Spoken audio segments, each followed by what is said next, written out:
Buon pomeriggio a tutti, dall'ippodromo Arcoveggio di Bologna si comincia la giornata con un bel miglio per 3 anni in cui favorita abbastanza netta è Cloé degli Dei con Alessandro Gocciadoro con il numero 1, al 2 Camelot B, 3 Calypso SBF, 4 Ciclone Tav, 5 Cuore Matto, 6 Carisma, in seconda fila 7 Contigo, 8 Cicco dei Daltri. L'allineamento che si è completato e l'autostart che accelera e va a lasciarli.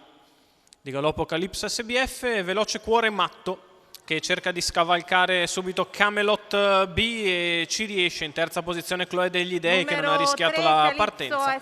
Poi ancora Contigo che precede Chicco dei Daltri, quindi Ciclone Tav alla retroguardia, mentre all'esterno è rimasta Carisma. I primi 200 metri in 14,9 da parte di Cuore Matto che si è issato al comando della corsa e ora gestisce i parziali. C'è la mossa esterna da parte di Cloé degli Dei che va a destra di Cuore Matto, il quale sembra replicare e voler correre davanti. 30 per i primi 400 metri con Cuore Matto che replica Cloé degli Dei, Camelot B che rimane secondo alla corda e si gode lo spettacolo del duello che per ora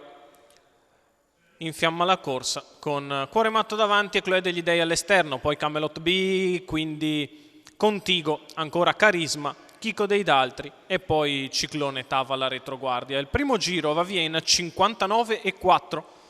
ritmo svelto con Cuore Matto che replica a Cloé degli Dei, poi Camelot B, Contigo che sembra per un attimo mettere la testa di fuori dalla terza posizione alla corda, al chilometro passato in 1,14,7 va a fare effettivamente la seconda pariglia Contigo che va in schiena a Cloé degli Dei, la quale per il momento non riesce a agganciare Cuore Matto, il quale al comando ha fatto una frazione in 14,7 sulla dritta opposta alle tribune e ora vede arrivare a destra Contigo con in scia Carisma, gli ultimi 300 metri in vantaggio Cuore Matto, Cloé degli Dei alla corda, largo Contigo, poi Carisma, la retta arrivo, una frazione in 15,3 per la piegata conclusiva, in vantaggio Cuore Matto, al largo Contigo, si ributta dentro Cloé degli Dei, in mezzo alla pista Carisma, in vantaggio Cuore Matto che si difende da Contigo, che prova ad arrivare nel finale, Cuore Matto che completa il coast to coast nei confronti di Contigo, al terzo posto Carisma, solo quarta Cloé degli Dei, 1,59,5, 1,14,4. Il ragguaglio cronometrico Andrea Farolfi e Andrea Sarzetto, la connection del portacolori della scuderia Samantha e Giulia, che è un figlio di Ideale Luis che prende la testa e completa il percorso d'avanguardia in bello stile al secondo Contigo, al terzo Carisma, 5-7-6, l'ordine arrivo molto probabile della prima corsa dall'Arcoveggio di Bologna.